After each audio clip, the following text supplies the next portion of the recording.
Very good evening, students. Today we discuss about the most important topics of solid state, which is density and close packing and voids. Then start. First है density. अब आप density की बात करें तो mind में set होगा already पहले से ही कि डेंसिटी है क्या। अब बात करें डेंसिटी की तो मास अपॉन वॉल्यूम नॉर्मली हम लोग कहते हैं mass of particular substance in unit volume is called density. Formula होगा D equal to M upon V. अब यहाँ पर m की अगर हमें वैल्यू फाइंड करनी है तो नंबर ऑफ एटम्स जो उस यूनिट सेल में प्रेजेंट होंगे उन्हें काउंट करना होगा, साथ ही उसका मोलर मास, उसका एटॉमिक मास हमें फाइंड करना होता है। लेकिन अब किसी स्पेसिफिक एटम का मास निकालना थोड़ा सा टफ है, इसलिए वहाँ पर हम एवोगाड्रो नंबर यूज़ कर लेते हैं Na 6.022 इंटू 10⁻23। तो एम अपान Na जो होता है वो एटमिक मास होता है। फिर आता है ए क्यूब। जब एज लेंथ उसकी पता है, क्यूबिक फॉर्म में है, तो वो हो जाएगा आपका ए क्यूब। तो यहाँ पर फार्मूले में जो चेंजेस हैं वो है D equal to Z into M upon Na into a cube. Z equal to number of atoms in unit cell, M molar mass है उस एटम का, Na जो है अवोगाड्रो नंबर है, और ए क्यूब होता है उसका वॉल्यूम। चलिए देखते हैं इस पर बेस्ड क्वेश्चन, कुछ ज़्यादा इंपॉर्टेंट है, इस तरह से देखें जो आपकी बुक में है उसी के अकॉर्डिंग है। तो यहाँ पर है an element has a BCC structure with a cell edge of 300 picometre, the density of the element is 7.0 gram per centimetre cube, how many atoms are present in 210 gram of elements. तो जो चीज़ें दी गई होती हैं उस question में सबसे पहले आप उसे सर्च करो और उसे फार्मूले में फिट करना होगा। तो पहले तो ये चीज़ दी है BCC, माइंड में सेट हो गया होगा। BCC में नंबर ऑफ एटम्स कितने होते हैं, मतलब 2, जेड की वैल्यू आ गई आपकी। एज लेंथ है 300 पिकोमीटर। अब वैल्यू जो आपको दी है डेंसिटी वाली वो ग्राम पर सेंटीमीटर क्यूब में है, तो ये वैल्यू भी सेंटीमीटर में कन्वर्ट करनी होगी, यानी 3 इंटू 10⁻⁸ सेंटीमीटर। डेंसिटी ऑलरेडी मतलब D की वैल्यू दी है 7.0 ग्राम पर सेंटीमीटर क्यूब। अब आपके पास बचा क्या, अब है Na। जो Na है उसे आप 6.022 इंटू 10⁻23 की वैल्यू से निकालेंगे और बाद में आप मोलर मास फाइंड कर लेते हैं। जैसे मोलर मास मिलेगा, एक और भी मास दिया है, उस x मास से आप इस मोलर मास से डिवाइड करने के बाद मल्टीप्लाई कर देते हो Na से। अगर ऐसा कुछ करते हैं तो वो नंबर ऑफ एटम्स आपको मिल जाते हैं। तो चलिए देखते हैं किस तरह से ये सॉल्व किया गया है। BCC इक्वल जो आपका है वो Z है, Z इक्वल टू 2 है। A की वैल्यू दी गई थी तो A क्यूब की वैल्यू भी आप निकाल सकते हैं। फार्मूले में M इक्वल टू आ जाएगा 6.022 into 10⁻23 into 27 into 10⁻24 multiplied by 7/2। जो सारी वैल्यू हैं वो ऑलरेडी दी गई हैं, उसी के अकॉर्डिंग है। M इक्वल टू 56.9 ग्राम पर मोल आ गया। और जैसे ही ये आया वैल्यू तो आपने क्या किया, ये ओवरऑल वैल्यू जो 210 ग्राम दिया गया था पहले से ही, आपने 56.9 से डिवाइड कर दिया है। जो मल्टीप्लाई करना था एवोगाड्रो नंबर से वो है 6.022 इंटू 10⁻23। और जैसे ये हटेंगे तो ये वैल्यू आपकी आ जाती है 2.22 into 10⁻24 atoms. Clear. Second question देखते हैं। सेकेंड क्वेश्चन है AZ crystallizes in FCC lattice if A's length of the cell is 4.07 into 10⁻⁸ centimeter and density is 10.5 gram per centimeter cube. Calculate the atomic mass of silver. अब ये आपके exercise का question है 1.11। तो यहाँ पर जो दिया गया है पहले उसे सर्च करते हैं। फर्स्ट तो है कि आपने ये किया है FCC। अगर FCC की बात करें तो माइंड में सेट हो गया कि नंबर ऑफ एटम्स 4 हैं। इस बार इन्होंने सेंटीमीटर में ही ऑलरेडी दिया है तो कोई प्रॉब्लम नहीं। डेंसिटी भी दी है 10.5 into gram per centimetre cube. आपको निकालना है Na की वैल्यू ऑलरेडी आपको पता है। जब सारी चीज़ें क्लियर हैं तो बस कैलकुलेशंस करने हैं, और वो कैलकुलेशन कोई टीचर आपको नहीं बताने वाला है, तो वो कैलकुलेशन आपको खुद से करने होंगे और सही भी करने होंगे। तो यहाँ पर D equal to Z into M upon Na into a cube. D की वैल्यू पता है, Z की भी वैल्यू है, M की वैल्यू निकालनी है, Na और ए क्यूब की वैल्यू पता है, तो M इक्वल टू हो जाएगी। इतना लंबा सा कैलकुलेशन आपने देखा। एक और चीज़ अभी इसमें मिसिंग है, और वो मिसिंग चीज़ है आपका ये यूनिट। ये भी आपको यहाँ पर शो करना पड़ेगा, नहीं कर सकते हैं तो सबसे लास्ट में आपको यूनिट ये दिखानी पड़ेगी। और जब सारी चीज़ें आपने कट करने के बाद वैल्यू निकाली है तो ये मिलेगा 106.8 ग्राम पर मोल। अब यहाँ पर आपको थोड़ा सा ये भी माइंड में सेट होगा कि 108 ग्राम पर ग्राम पर मोल, कुछ इस तरह से होता है मोलर मास।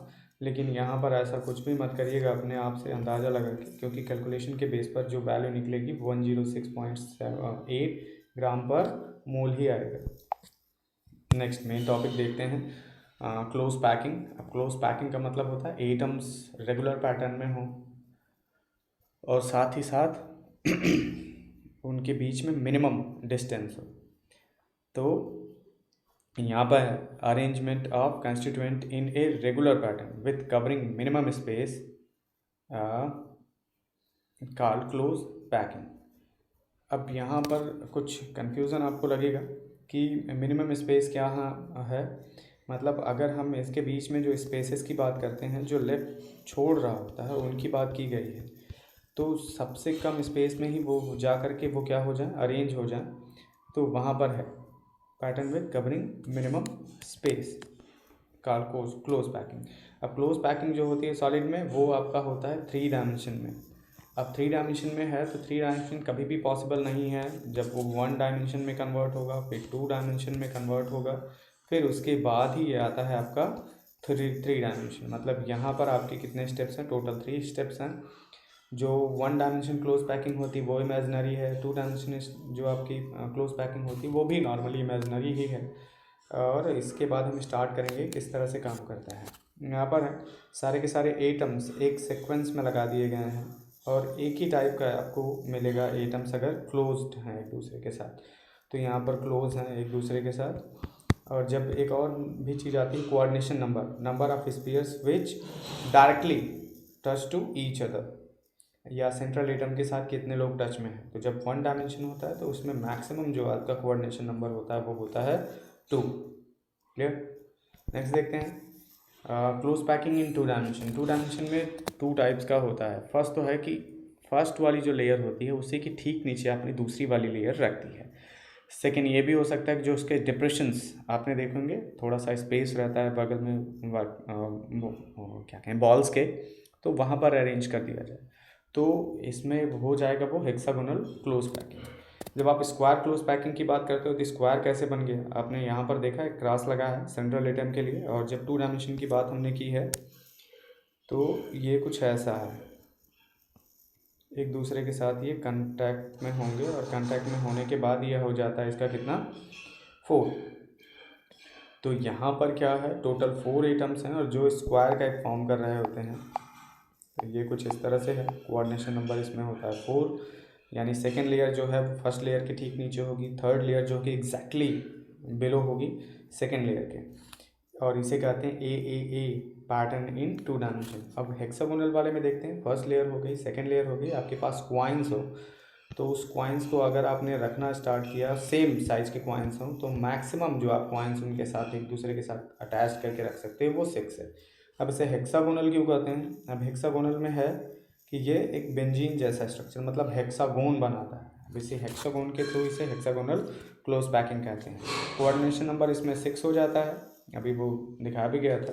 अब पैटर्न क्या है, ए बी, मतलब फर्स्ट वाली लेयर के डिप्रेशंस में सेकेंड वाली लेयर, फिर उसके डिप्रेशंस में थर्ड लेयर, फिर फोर्थ लेयर, ऐसे ही कंटिन्यू चलता रहेगा। नेक्स्ट आते हैं close packing in 3 dimension, arrangement of layers of atoms in close packing in A systematic pattern called 3 dimension close packing. अब 3 डायमेंशन क्लोज पैकिंग आपके 2 टाइप की है, एक तो स्क्वायर क्लोज पैकिंग है और एक हेक्सागोनल क्लोज पैकिंग है। जब स्क्वायर क्लोज पैकिंग की बात करते हैं तो वो प्रिमिटिव सेल्स जो बनती हैं वो है। अब हेक्सागोनल क्लोज पैकिंग में आपके 2 टाइप के हैं, एक है हेक्सागोनल में जो था आपको close packing A B type का, जो अभी आपने देखा था, फर्स्ट लेयर के ठीक डिप्रेशंस में सेकेंड, और फिर थर्ड वाली लेयर फर्स्ट वाली लेयर की कॉपी होगी, फोर्थ वाली लेयर सेकेंड लेयर की कॉपी होगी, कंटिन्यू ऐसा चलता रहेगा, तो वो हेक्सागोनल क्लोज पैकिंग है। लेकिन एक और भी है A B C type, cubic close packing इसे कहते हैं। क्यूबिक क्लोज पैकिंग का मतलब है जो आपके फेसेस पर थे सारे के सारे एटम्स और कार्नर्स पर थे, अगर आप थोड़ा सा एंगल उसका चेंज कर दो तो 1 6 6 1 ये टोटल 4 लेयर्स आपको मिलती हैं। First and fourth layer same है, लेकिन सेकेंड एंड थर्ड लेयर एक दूसरे के जस्ट अपोजिट होती हैं, और ये अपोजिट होना ही उसे क्यूबिक क्लोज पैकिंग में कन्वर्ट कर देता है। चलिए देखते हैं। कोऑर्डिनेशन नंबर इसमें टोटल 6 है। आपके बहुत सारे लेयर्स एक दूसरे के ठीक नीचे वैसे ही रखते चले जा रहे हैं। ये प्रिमिटिव सेल्स को रिप्रेजेंट करती हैं। अगर कोऑर्डिनेशन नंबर की बात करें तो आपने देखा कि यहाँ पर 1 2 3 4 ये होगी। अब आप सोचेंगे कि 5 और 6, तो जब इसके ठीक ऊपर जो एटम होगा वो 5th हो गया, और जो ठीक इसके नीचे होगा वो 6th हो गया। तो यहाँ पर कोऑर्डिनेशन नंबर हो गई 6, और अरेंजमेंट का टाइप है ए टाइप। ठीक, नेक्स्ट आते हैं ए बी टाइप, जो हेक्सागोनल क्लोज पैकिंग है। यानी आपने देखा अभी कि फर्स्ट लेयर है और उसके जो डिप्रेशंस हैं, ये वाले डिप्रेशंस, इसमें आपने बी वाले को अरेंज कर दिया। अब जो नेक्स्ट वाला आएगा वो इन जगहों पर रहेगा, ये आपके जो डिप्रेशंस हैं। फिर अगला वाला उसके ऊपर रहेगा, और कंटिन्यू ऐसा पैटर्न चलता रहेगा, तो हेक्सागोनल क्लोज पैकिंग में आ जाएगा। और ए बी टाइप का है। नेक्स्ट आते हैं ए बी सी टाइप, और इसे इसके बेस पर तो क्लियर नहीं किया जा सकता। जैसे हम देखेंगे कि जो फर्स्ट लेयर है, जो आपकी फर्स्ट लेयर है ये रही, उसके डिप्रेशंस की बात कर रहे हैं। तो यहाँ पर है डिप्रेशन, आपने बी को अरेंज कर दिया यहाँ पर इनके बीच में। अब सी वाली जो लेयर होती है वो अलग ही है, यहाँ पर उनके डिप्रेशंस में नहीं फिट किया गया होता, थोड़ा सा चेंज हो जाता है। मतलब ए सी की तरह तो बिल्कुल भी नहीं है, ये अपोजिट हो जाता है। उनकी जो सीक्वेंस होती है जस्ट अपोजिट होती है, इसीलिए आपका सी लेयर है। लेकिन जैसे ही फोर्थ वाली लेयर आएगी वो फिर से ए टाइप की लेयर होगी। इसे एक्सप्लेन करने के लिए दूसरे टाइप के आपको स्ट्रक्चर्स शो करने पड़ेंगे मुझे। यहाँ पर देखते हैं आपका है 1 6 1 6 6 1। अब ये पूरी तरह से ब्लॉक कर गया है, अब इसमें भी स्ट्रक्चर क्लियरली दिखेगा नहीं, बुक का है। अब नेक्स्ट वाले में आते हैं। हमने क्या किया, क्यूब को थोड़ा सा उसका जो पोजीशन है वो चेंज कर दिया। आपको ये पता है, ये आपके सबसे अपर वाले पार्ट पर है, क्लियर है। ये सबसे अपर पार्ट हो गया इसका, और इसके बाद आता है आपका यहाँ पर जो मेन है, ये हो गया आपका कार्नर कार्नर कार्नर, 3 हो गए। फिर इसके बाद फेसेस की बात कर लेते हैं। ये वाला जो फेस है, ये यहाँ पर एक हुआ, एक ये हुआ, और एक ठीक जो पीछे होगा। टोटल कितने हो गए, 6। अब यहाँ पर भी सेम यही कंडीशन होगी, लेकिन इस बार जो इसका स्ट्रक्चर होगा वो जस्ट अपोजिट होगा, या उनकी पोजीशंस जो होगी जस्ट अपोजिट होगी। इसीलिए ये है क्या, 1 6 6 1। अब यहाँ पर पैटर्न में देखें, ये हो गया आपका ए, ये वाला कहलाएगा बी, ये कहलाएगा सी, और ये फिर वापस आ गया ए। क्लियर है। नेक्स्ट देखते हैं इसे, जो आपका नेट है, नेट के फिगर से क्लियर करते हैं। लेकिन यहाँ पर एक छोटी सी प्रॉब्लम है, इसे इन्होंने बी दिखाया है, ये एक्चुअल में ए है। तो ये ए लेयर है, उसके ठीक ऊपर आपने सेकेंड लेयर को रखना स्टार्ट कर दिया है। जो उनके आपने देखा कि यहाँ पर हैं बी बी बी, मतलब ये पूरी तरह से कवर हो गया है। आप अगर इसे सॉलिड या रिजिड बॉल मानकर चलेंगे तो ये कम्प्लीटली फिल हो गया है। लेकिन उनके जस्ट बगल में आप देखेंगे कि होल्स बचे रह जाते हैं, और जब सेकेंड लेयर रखते हैं तब भी जो बचा रह गया है वैकेंट होल, वो दूसरी टाइप का है ना। जो फर्स्ट वाला कंप्लीट हो गया इसे कहते हैं टेट्राहेड्रल वाइड, बाद में भी एक्सप्लेन होगा। और जो नहीं कवर हुआ इसके बाद भी, जैसे ये आपके हैं यहाँ पर ये वाले, यहाँ पर सी वाले में आपने देखा, तो इन सबको कहते हैं ऑक्टाहेड्रल वाइड। टोटल 6 स्फीयर्स इसको कवर करते हैं, उसके बाद भी ये कवर नहीं हो पाता है, इसलिए ये है आपका ऑक्टाहेड्रल वाइड। नेक्स्ट देखते हैं, आपकी बुक में जो स्ट्रक्चर दिया है उसमें ओ टी बहुत सारे ओ टी दिखाई दे रहे हैं। अब टी का मतलब है पहली बार में वो कवर हो गया हो, ठीक। ओ का मतलब है आपके 1 2 3 4 5 6 स्फीयर्स इसे कवर करते हैं, उसके बाद भी ये कवर नहीं हुआ था। तो ये हो गया आपका ऑक्टाहेड्रल स्ट्रक्चर इसमें बन जाता है। 6 साइड से अगर कोई चीज़ कवर होती है तो वो आपका ऑक्टाहेड्रल शेप बनाता है। SF6 वाले केस में आपने इसे देखा था। नेक्स्ट देखते हैं जो बुक से ही कोरिलेटेड है आपका। इसमें भी एक छोटी सी प्रॉब्लम है आपके इस वाले स्ट्रक्चर में ये दोनों चीज़ें नहीं होने वाली हैं।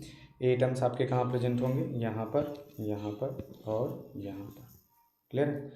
तो अब देखते हैं कि क्या होता है। हेक्सागोनल जब क्लोज पैकिंग होती है तो ये रहा आपका 6 लेयर, और जो डिप्रेशंस में उनके सिचुएट हैं, प्रेजेंट हैं, वो हो गए आपके ये 3 एटम्स। फिर उसके बाद ही अपने 6 एटम्स फिर वापस आ जाते हैं, और ये अरेंजमेंट चलती है तो इसे कहते हैं ए बी इस तरह से। अब नेक्स्ट वाले में देखते हैं, जब हम फेस वाले में आते हैं तो अभी जो थोड़ा सा पहले बताया गया था कि ये हो गया 1, ये हो गया आपका 2, ये हो गया 3, ये हो गया 4, ये हो गया 5 और ये हो गया 6। ठीक, तो टोटल, सॉरी ये वाला नहीं है, यहाँ पर है। फेसेस की बात कर लेते हैं तो टोटल आपके जो फेसेस इसके साथ टच में है तो 1 2 फिर 3 फिर 4, इसके जस्ट अपोजिट वाला जो रहेगा वो 5।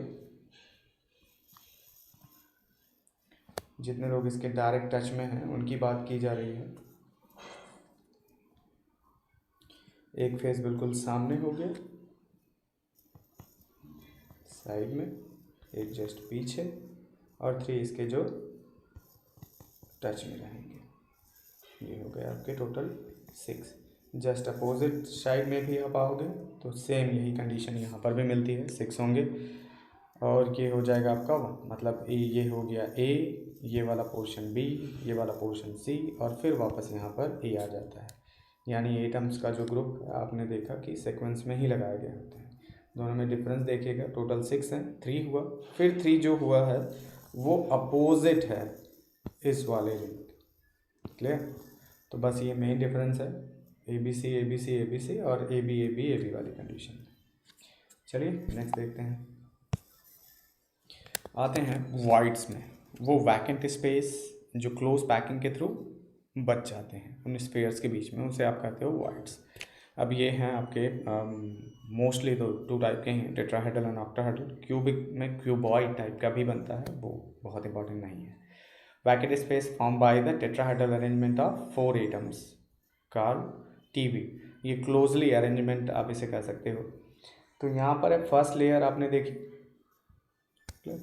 ये फर्स्ट लेयर होगी जिसके ऊपर आपने ये सेकेंड एटम रख दिया है। अब इसके बीच में जो स्पेस बना होगा यही स्पेस आपका कहलाता है टेट्राहेड्रल वाइड, और इसका स्ट्रक्चर कुछ इस तरह से है। जब ऑक्टाहेड्रल वाले में बात करेंगे तो ऑक्टाहेड्रल वाले में टोटल 6 स्पेयर्स अरेंज होते हैं, तभी एक स्टार जैसा स्ट्रक्चर आपको मिलेगा। एक्चुअल में ऐसा रहता नहीं है, वो स्ट्रक्चर कुछ इस तरह से है। अब उसके बीच में जो स्पेस बना है वो आपका कहलाएगा ऑक्टाहेड्रल वाइड। ठीक, नेक्स्ट देखते हैं क्यूबॉइड वाइड्स की बात करें। टोटल 4 एटम्स आपने लिए, और ठीक इसी के नीचे जब आपने 4 एक्स्ट्रा एटम्स रख दिए तो बीच में जो स्पेस बनेगा वो कहलाता है क्यूबॉइड। तो कुछ इस तरह से स्ट्रक्चर है, यानी लेयर 1 लेयर 2 के जो बीच में बचा है मैक्सिमम स्पेस, इसे क्यूबॉइड में ही होता है, या जो लार्जेस्ट साइज होती है वो क्यूबॉइड के ही फॉर्म में होती है। तो एक्सप्लेन करने के लिए थोड़ा सा आपके बुक वाले स्ट्रक्चर को ले लेते हैं। फर्स्ट लेयर हुई ये, तो ये रही आपकी फर्स्ट लेयर, और ये हो गया सेकेंड लेयर। जो इसके बीच में स्पेस बच गया है वो कहलाता है आपका टेट्राहेड्रल। या इसे एक्सप्लेन करने के लिए दूसरा तरीका उन्होंने लिया है कि 3 आपके एटम्स हैं, एक अरेंज सीक्वेंस में रखा, फिर उसके बाद ये 4th वाला एटम रख दिया। जो स्ट्रक्चर बनेगा वो कुछ इस तरह से होगा। ये है टेट्राहेड्रल आपका बन गया। नेक्स्ट वाले में आते हैं। टोटल 6 स्पेयर्स हैं, 3 स्पेयर्स, उसी के जस्ट अपोजिट में आपने 3 स्पेयर्स और भी रख लिए हैं, और इनके बीच में जो स्पेस बनेगा वो कहलाएगा ऑक्टाहेड्रल होल या ऑक्टाहेड्रल वाइड। अब ये इसका स्ट्रक्चर रहेगा कुछ इस तरह से। ठीक, नेक्स्ट आते हैं कि positions of tetrahedral void and octahedral wide in CCP या FCC। ये काफ़ी इंपॉर्टेंट है। अब इसमें आपको थोड़ा सा इमेजिनेशन करना पड़ेगा कि एक्चुअल में क्या है। नहीं तो अगर किसी रूम में पैक हैं आप तो वहाँ पर भी कर सकते हैं कि कॉर्नर है, फिर उसके बाद फेसेस हैं 3।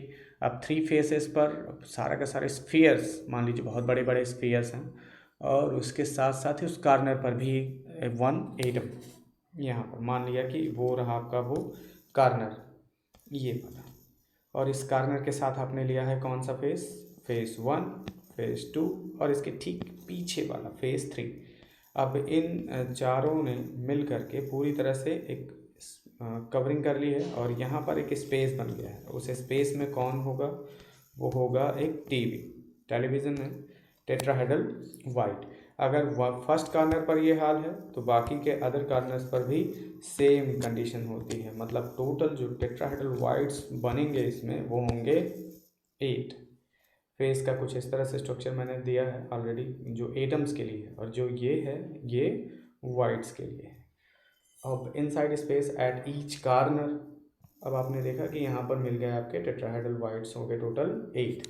इनका एटम्स के साथ कोरिलेशन क्या है, अभी आपको पता होगा कि FCC है तो नंबर ऑफ एटम्स कितने हैं 4, और जबकि टेट्राहेड्रल वाइट कितना मिला 8। मतलब जब आप इनका रेशियो निकालने वाले हो तो x एटम होगा तो 2x TV होगा, n एटम्स होंगे तो 2n TV होगा। क्लियर, आगे इसके क्वेश्चंस होंगे तो क्लियर होगा। नेक्स्ट आते हैं पोजीशन ऑफ ऑक्टाहेड्रल वाइट्स। अब ऑक्टाहेड्रल वाइट्स एक्चुअल में है कहाँ पर, तो एक तो माइंड में सेट करके रखिए कि वो बिल्कुल ही सेंटर में होगा। सेंटर में क्यों होगा, क्योंकि 6 फेसेस होंगे, 6 फेसेस रूम से ही आप कोरिलेट कर सकते हो कि टोटल 4 ये हो गया, एक above and below the plane. अब यहाँ जो सेंटर में है वो किसी के साथ शेयरिंग में नहीं है तो वो 1 कंप्लीट 1 होगा।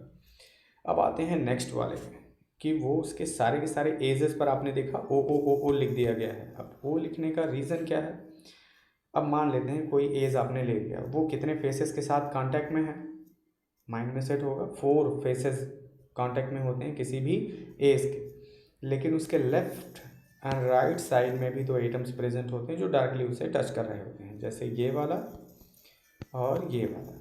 इसके साथ साथ यहाँ पर भी होगा, इसके ठीक पीछे भी होगा, इसके एक ठीक नीचे होगा और एक ठीक ऊपर होगा। तो इसीलिए स्ट्रक्चर में थोड़ा सा दिखाया गया है कि कौन कौन है, मतलब left and right, above and below and front end back, ये टोटल हो गए 6।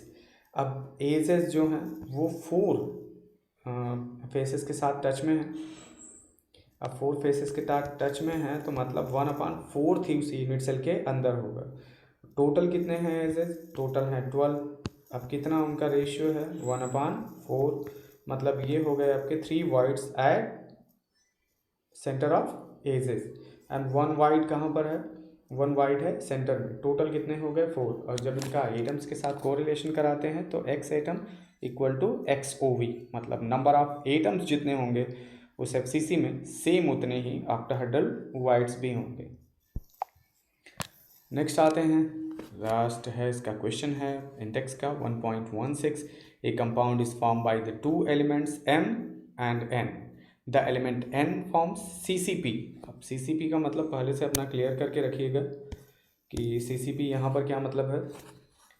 CCP का मतलब है कि उसके सारे के सारे कॉर्नर्स पर और फेसेस पर कौन प्रेजेंट है, एटम। मतलब टोटल एटम्स कितने हो गए 4 एटम। ठीक, नेक्स्ट है the element N form CCP and atom M occupy 1/3 of octahedral tetrahedral voids. अब जैसे टेट्राहेड्रल वाइट्स की बात करेंगे तो अगर N था तो टेट्राहेड्रल वाइट्स कितने थे 2N। क्लियर है, N का हो गया 2N। What is the formula of compound, चलिए सॉल्व करते हैं इसे। पहले तो ये रख लें कि N जो है वो CCP कर रहा है, मतलब 4N, इनके साथ आपने रेशियो दिखा दिया किसका 1/3 ऑफ टेट्राहेड्रल वाइट। पहले तो आपने कर दिया 1/3 ऑफ टेट्राहेड्रल वाइट्स। अब टेट्राहेड्रल वाइट्स कितने थे, ये हो जाएगा 2M,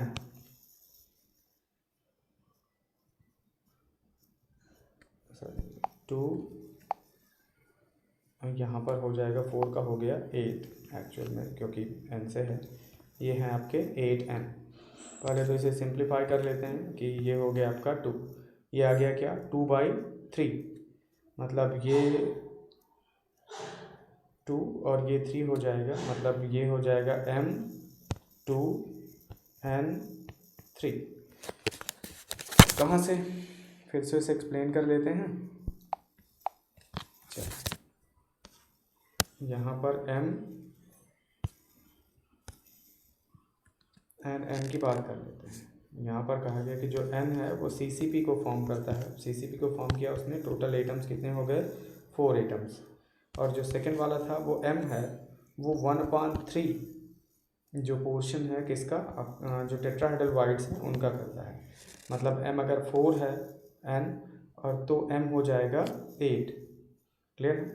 तो यहाँ पर 4n इक्वल टू हो गया 1/3। 1/3 क्यों, क्योंकि सिर्फ उतना ही ऑक्यूपाई किया है, मल्टीप्लाइड बाई 8m हो गया। अब ऐसा कुछ हुआ, आपने m का n के साथ कोरिलेशन करा, ये हो गया आपका 2 तो m ही रह गया। मतलब फार्मूले में जब आपको लिखना होगा तो m2 और n हो जाएगा 3। ये कॉम्बिनेशन के 2 है। पीछे आते हैं क्वेश्चन में। Which of the following lattice has the highest packing efficiency, simple cubic, body centred cubic, hexagonal close packing.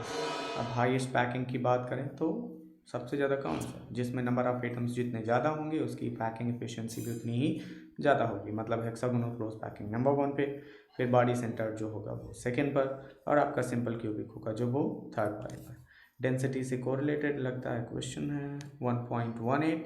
N element with molar mass 2.7 × 10⁻² kg per mol forms a cubic unit cell with age length 405 picometer if its density is 2.7 × 10⁻³